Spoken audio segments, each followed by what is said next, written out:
The spotlight dims to black. In the silence, a single piano note pierces the darkness. Then, a voice, raw, vulnerable, powerful, begins to sing. This is not the voice of a pop star seeking fame. This is the voice of a woman who clawed her way from the smoky dive bars of New York's Lower East Side to become one of the most influential artists of her generation. This is the story of Stefani Joanne Angelina Germanotta, the woman the world knows as Lady Gaga, born on March 28, 1986. In the privileged enclave of Manhattan's Upper West Side, Stefani entered a world that seemed to promise everything, yet would demand she fight for every dream. Her father, Joseph Germanotta, was an internet entrepreneur who built his success through relentless determination. Her mother, Cynthia, worked in telecommunications, embodying the kind of disciplined ambition that would later define her daughter's career. The Germanotta household was one where excellence wasn't just expected, it was demanded, but beneath the veneer of upper-middle-class comfort. Young Stefani wrestled with demons that would shape her entire existence. At age 4, she sat at the family's baby grand piano, her tiny fingers finding melodies that seemed to flow from some deeper well of creativity. Her mother would later recall watching her daughter lose herself in music, as if the piano were the only place where Stefani felt truly safe. She would disappear into the music for hours, Cynthia remembered. Even as a child, there was something almost otherworldly about the way she played.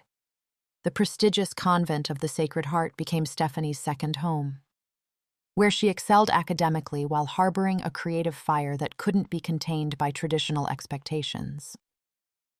Her classmates remember a girl who was brilliant but different, someone who wore her emotions like clothes, changing them depending on her mood. Drama teacher Sister Rosemarie later reflected, Stefani had this extraordinary ability to channel pain into art. Even as a teenager, she felt everything more intensely than other students. Yet behind the academic achievements and musical talent lurked a darkness that would follow her throughout her life. At age 11, Stefani experienced her first panic attack, a crushing wave of anxiety that left her gasping for breath in a school bathroom. It was the beginning of a lifelong battle with mental health that she would later describe as feeling like drowning while everyone around you is breathing. The pressure to be perfect, to meet her parents' expectations, to excel in every arena, began to fracture something essential within her. The bullying started in middle school and intensified through her teenage years. Classmates mocked her appearance, her intensity, her refusal to conform to their narrow definitions of acceptable behavior. They threw her into trash cans, called her names that cut deeper than any physical wound. I was a freak, she would later tell Rolling Stone. I was weird. I was a theater kid who sang show tunes in the hallway. But rather than breaking her spirit, the cruelty forged something harder within her, a determination to transform pain into power. At 17, Stefani was accepted to New York University's prestigious Tisch School of the Arts, where she dove headfirst into method acting and music composition. Her professors recognized an unusual talent, someone who could inhabit characters so completely that the line between performance and reality seemed to dissolve. But after 2 years, despite her father's protests and her own academic success, Stefani made a decision that would horrify her family and define her future. She dropped out to pursue music full-time. The Lower East Side of Manhattan in the mid-2000s was a gritty wonderland of dive bars, experimental venues, and dreamers who survived on ramen noodles and pure ambition. Stefani rented a tiny apartment and began performing at open mic nights, her voice cutting through the cigarette smoke and chatter like a blade. She played at venues with names like The Bitter End and Mercury Lounge, carrying her keyboard on the subway, her fingers often bleeding from hours of practice, night after night. She performed for crowds that ranged from enthusiastic to indifferent to downright hostile. Music journalist Rob Sheffield, who caught one of her early performances, later wrote, There was something mesmerizing and slightly unhinged about her stage presence. She commanded attention not through polish, but through sheer emotional honesty. But success remained elusive. Record labels passed on her demo tapes. Booking agents hung up on her calls. The rejection was constant, crushing, and seemed to confirm every doubt that whispered in her mind during sleepless nights. The transformation from Stefani Germanotta to Lady Gaga began in those smoky clubs, born from a combination of artistic necessity and psychological survival.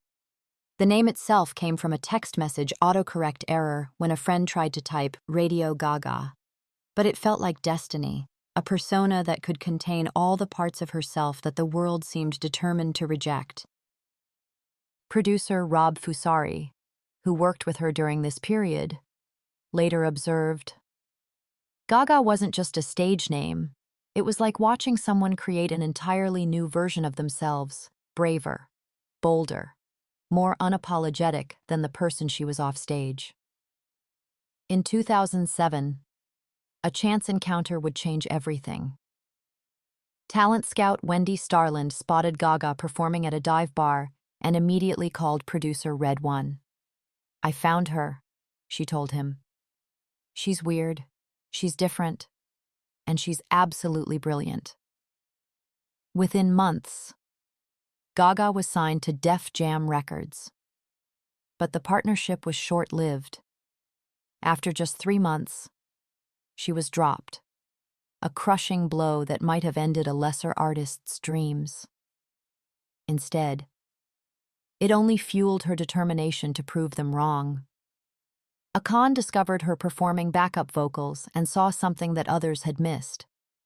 He signed her to his label, recognizing not just her vocal ability, but her unique vision. Now, she had this way of taking pop music and making it feel dangerous again, he later explained, like she was revealing secrets that nobody else had the courage to tell. Under his guidance, Gaga began crafting the debut album that would introduce her to the world.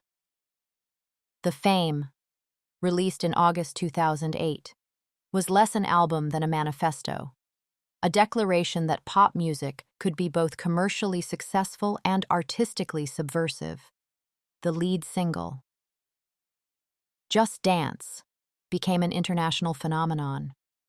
But it was Poker Face that truly established Gaga as a force to be reckoned with. The song's lyrics, which she later revealed dealt with her own bisexuality and internal struggles, connected with millions of listeners who recognized their own hidden truths in her words. But it wasn't just the music that captivated the world. It was the complete artistic package. Gaga's fashion choices, crafted in collaboration with designers like Hussein Chalayan and later Alexander McQueen, weren't merely outfits, but armor for a warrior entering battle. The meat dress, the bubble outfit, the telephone hat, each look was a carefully constructed piece of performance art designed to challenge expectations and spark conversation. Fashion designer Nicola Formichetti, who became her creative director, explained, "Working with Gaga was like being given permission to dream without limits. She understood that image wasn't superficial. It was another language for telling her story." The success was intoxicating, but it came with a price that few could see. Behind the elaborate costumes and confident stage presence, Gaga struggled with the pressure of constant performance. Every public appearance, every interview, every photo op required her to become this larger-than-life character.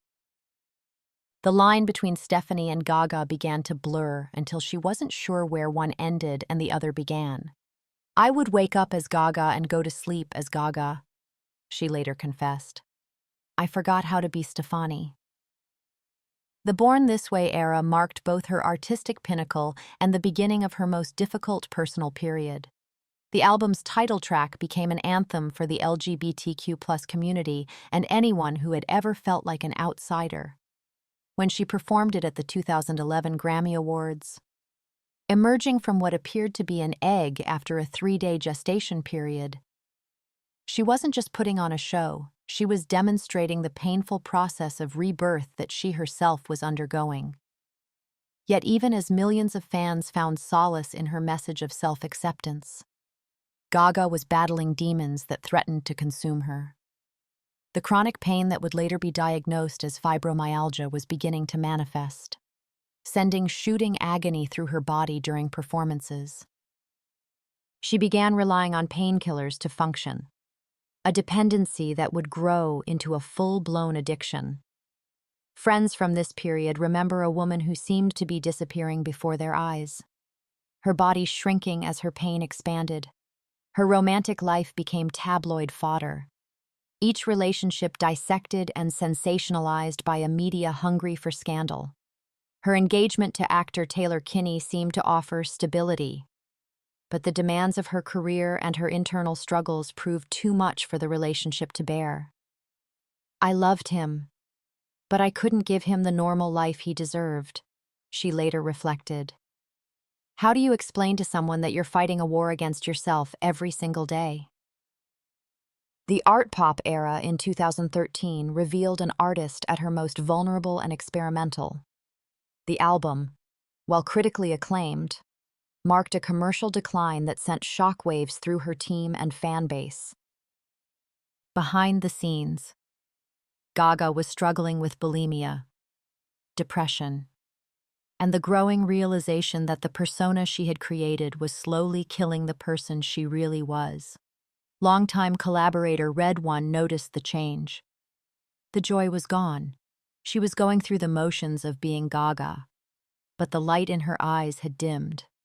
The breaking point came during the Artrave the Art Pop Ball tour, night after night. She performed through excruciating pain, her body screaming in protest while she smiled for the cameras. The final show felt like a funeral for the version of herself that had carried her this far. Backstage, surrounded by the elaborate costumes and stage props that had once felt like extensions of her soul, she made a decision that terrified everyone around her. She was going to disappear. For months, Gaga retreated from the public eye, spending time with her family and beginning the slow process of rediscovering who Stefani Germanotta was beneath the layers of performance and pain. Her grandmother, who had always been her anchor, became her lifeline during this period. She reminded me that I was loved for who I was, not what I could do, Gaga later shared.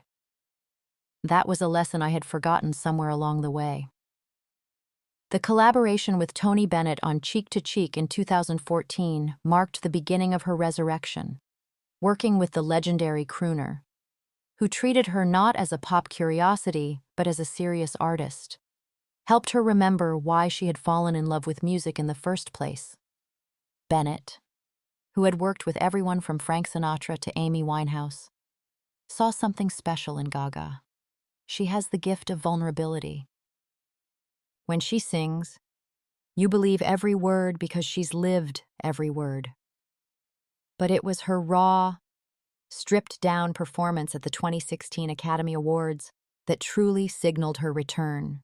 Singing Till It Happens to You, a song about sexual assault that she had co-written for a documentary. Gaga stood alone on stage with just a piano, her voice carrying the weight of her own experiences and those of countless survivors.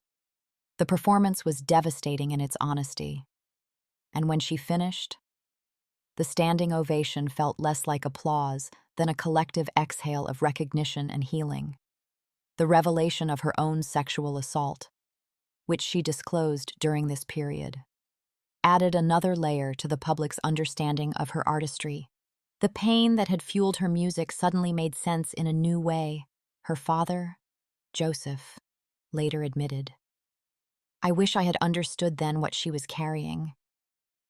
So much of her behavior, her need to control her image, her struggles, it all made sense once she found the courage to tell us what had happened to her. Joanne, released in 2016, was her most personal album, a love letter to her late aunt and a meditation on family, loss, and the parts of ourselves we keep hidden. stripped of the elaborate production and costumes. It revealed an artist who had learned to find strength in vulnerability. Critics who had dismissed her as a mere pop provocateur were forced to reconsider. Rolling Stone's Rob Sheffield wrote, "This is Gaga at her most fearless, not because she's wearing a meat dress, but because she's wearing her heart on her sleeve." The A Star is Born era represented her complete artistic metamorphosis. When Bradley Cooper approached her about the role of Ally, he wasn't looking for Lady Gaga the pop star. He was searching for the actress and musician who could embody the raw truth of artistic ambition and its costs. The audition process itself became a form of therapy, as Cooper pushed her to access parts of herself that she had long kept buried. On set, watching her transform into Ally, cast and crew witnessed something remarkable. "She wasn't performing," observed co-star Sam Elliott. "She was just being." It was like watching someone come home to themselves after a very long journey. The film's success, including her Oscar win for Shallow, validated what she had always known, that beneath the spectacle and the persona was an artist of rare depth and authenticity. The subsequent Chromatica era found Gaga integrating all aspects of her artistic evolution. The album was simultaneously a return to her dance-pop roots and a meditation on healing and transformation. Songs like 911 and Alice explored her mental health struggles with the kind of honesty that had always defined her best work.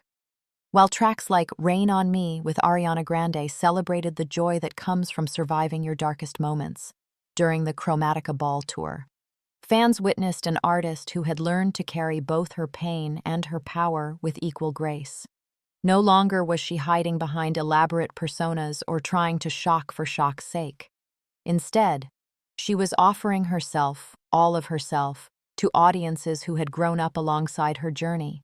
Longtime fan Maria Santos, who had followed Gaga since the beginning, observed, "She's still fierce, still fearless, but now there's this wisdom in her performance. She's not fighting the world anymore, she's embracing it." The pandemic years saw Gaga emerge as more than an entertainer. She became a voice of comfort and resilience for millions struggling with isolation and uncertainty. Her One World Together at Home benefit concert raised millions for healthcare workers. But more importantly, it demonstrated her evolution from a performer seeking validation to an artist using her platform for healing and connection. Recent years have brought new challenges and triumphs. Her relationship with entrepreneur Michael Polanski has provided a stability that seemed impossible during her earlier struggles. Friends describe a woman who has learned to love herself as fiercely as she once fought against herself. "She's still intense, still passionate," notes longtime friend and collaborator Blood Pop. But now she knows how to channel that energy in ways that build rather than destroy. The launch of her beauty brand, House Labs, reflects this new phase of her life, creating products that celebrate individuality and self-expression rather than conformity. It's a business venture, but it's also a continuation of her artistic mission, helping others find the courage to show the world their authentic selves. Her ongoing advocacy for mental health awareness has transformed personal struggle into public service. The Born This Way Foundation, which she co-founded with her mother, has reached millions of young people with messages of kindness, acceptance, and healing. Cynthia Germanotta, watching her daughter's evolution, reflects. The girl who once felt like she had to hide behind characters has become someone who helps others step into their own light. Today, as Lady Gaga continues to evolve as an artist and human being, her story serves as a testament to the possibility of transformation. She has shown that our deepest wounds can become our greatest sources of strength, that the very things that make us different can become the foundation of our power.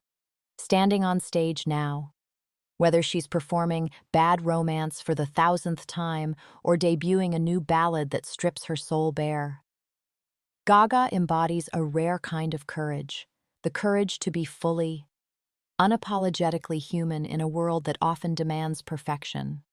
Her voice, once desperately seeking approval in Lower East Side dive bars, now carries the wisdom of someone who has walked through fire and emerged not unscathed, but unafraid.